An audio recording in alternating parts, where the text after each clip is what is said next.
College. What a time of our lives. Friends, long drives to nowhere, sitting on the college katta, talking about all sorts of things, bonds that last a lifetime. And also, memorizing lots of definitions and copying the previous year students' notes. Look, I had a great time in my college, and it's made me who I am. But I know one thing for sure. In those 4 years that I put in, I could have done a lot more. The idea of college hasn't changed much, but the world of work is changing. Now, I have a young friend who works as a consultant. She has a job from home and flexible hours. And last year, she decided for 6 months to work as a digital nomad. So every month, she worked from a different city, from home and from cafes.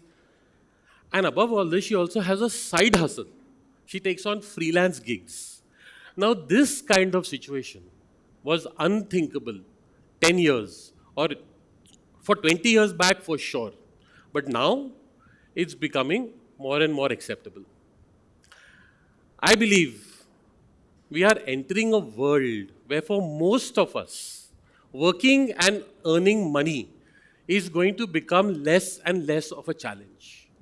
With rapid increase in technology and automation, we are going to have to work fewer hours to get the work done and earn money that we need to earn a good enough life. See, in the 19th century, workers in developed countries had to work 60 to 70 hours a week, which by the 20th century dropped to 40 to 50 hours. In 1965, in the United States, the average work week was 40 hours, which in 2020 has become 34.5 hours. In countries like Netherlands, Denmark, UAE, Spain, they are already experimenting with shorter work weeks. And by the way, it's coming with increased satisfaction, more engagement, and better productivity. Now, I'm going to make a little bit of a radical suggestion. I'm going to push the envelope a little bit, and I'm going to suggest that we may be entering a world where we will be paid just to exist. I'm not talking about a distant dream. The value of our personal data on the internet and the quest to monetize it is already happening. In 1930, British economist John Maynard Keynes, considered as the father of modern economics, introduced the term technological unemployment. He predicted that in about 100 years from then, which is just about now, he predicted that the biggest problem future generations will face is not going to be how to earn money. It's going to be, and hold your breath, what should I do with my free time? According to a research conducted by the National Study for the Changing Workforce, having discretionary leisure time is a good thing. But too much leisure time can be a bad thing, leading to a decreased sense of wellness.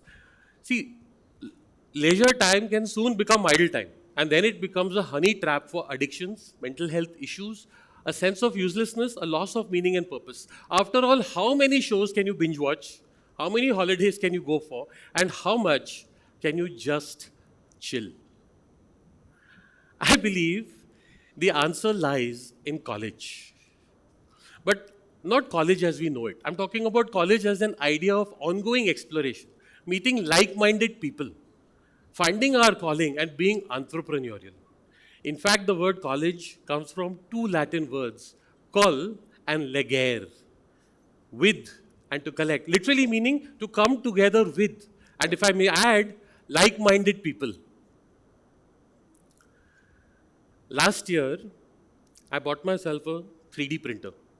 I've always enjoyed dreaming up objects and products. And by the way, a desktop 3D printer costs less than a 32-inch television.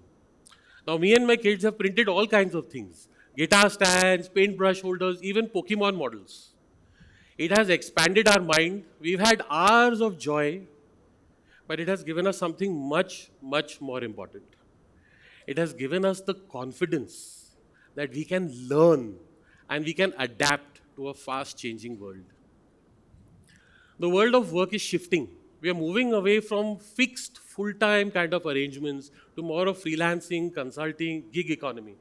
Data shows that people are engaging in more than one career in their lifetime as they adapt to changing realities. The World Economic Forum says that 50% of today's jobs will be replaced by 2055. McKinsey Global Institute says 800 million jobs that are there today, by 2030 will be replaced by automation.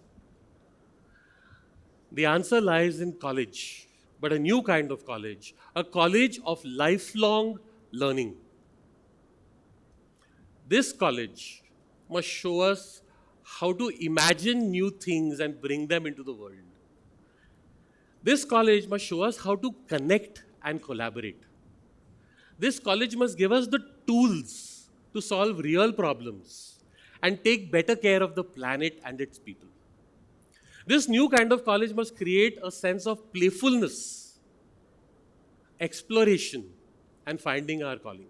And I believe it's possible.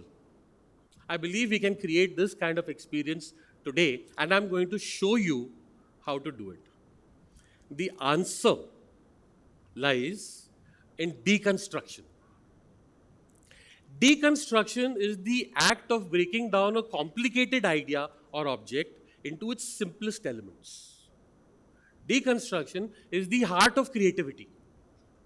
World famous chef Vineet Bhatia, he says that you have to take a traditional dish and deconstruct it into its simplest elements and then reconstruct it into a new modern dish. His classic reconstruction of khichdi is mushrooms layered with ice cream and makhani sauce, and it all separated by a papad. Now that's exactly what we need to do with the idea of college. We need to break it down into its simplest elements, and we need to reconstruct it based on our goals, our interests, and the needs of society. Now, over the last 10 years of mentoring and facilitating young people, I found many layers that college can be deconstructed into. Let me share 5 of the most interesting ones with you today. So let's begin with deconstructed college component number 1. Learning to learn. Back in the 1980s, my grandfather used to have a device that looked uncannily like a calculator on steroids. It had a QWERTY keyboard, it had a large LCD screen, and even an onboard printer, one with those rolls of paper. My grandfather taught himself how to code and did all his business calculations on that. And he learned to code without doing a single course. And by the way, so did my son, who's 12. My grandfather and my son learned coding by tinkering around. And that's exactly how I learned the fundamentals of business when I started a dry flowers business in college to impress a girlfriend. And that's also how I learned the fundamentals of accounts when my first real business ran into a cash flow crisis. College can't teach us everything, but it must make us lifelong learners. This is learning the agile way, without fear of imperfection, rejection, or critical feedback. Let me tell you about deconstructed college component number 2. Learning to be oneself. They say there is nothing as lonely as being in a crowd. Adi, I have so many friends, but I can't speak freely to anybody. I hear this from so many college students. College must be a platform that shows us how to connect with people from diverse backgrounds, different places, with a sense of acceptance and empathy, but without having to put on a mask and become somebody that I'm not. It must show us how to connect and collaborate. It must show us how to agree to disagree, have different points of view with acceptance, but yet being comfortable with who I am. Let's come to deconstructed college component number 3. A journey of self-discovery. Now, passion and finding our calling is spoken a lot about nowadays. But how do we find our passion? See, I studied engineering. then management. I started in a career in sales. Then I became a design entrepreneur. Then for the last 10 years, I've been a coach and mentor for young people. And now I'm an education entrepreneur. And who knows what else? I believe the answer lies in constant self reflection and working with good mentors. See, I found my first mentor when I was 16 and he was 60. In my 10th standard summer holidays, I used to go and hang out with him. He was an interior designer. I learned about wood and paints and color. But more importantly, watching him, I learned about dedication. I learned about the importance of work as a source of joy and fulfillment, and not just money. I learned about the importance of being in the present. College must give us spaces where we can constantly self reflect and work with mentors to align our strengths and interests with opportunities in the environment.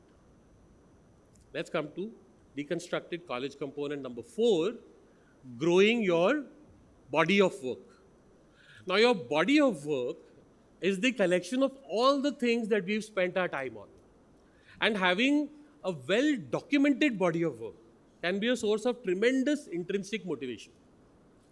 A friend of mine, Darya, has documented hundreds of experiences of serving coffee to many people. He's also documented all his sales meetings and visits into the wildlife. Another young friend, Rhythm, is documenting ideas from social media and branding. And she collects different types of flowers and presses them in a book. And she's also documenting different yoga poses and is becoming a yoga instructor. Having a diverse and dynamic body of work makes these people more creative, energetic, and more interesting.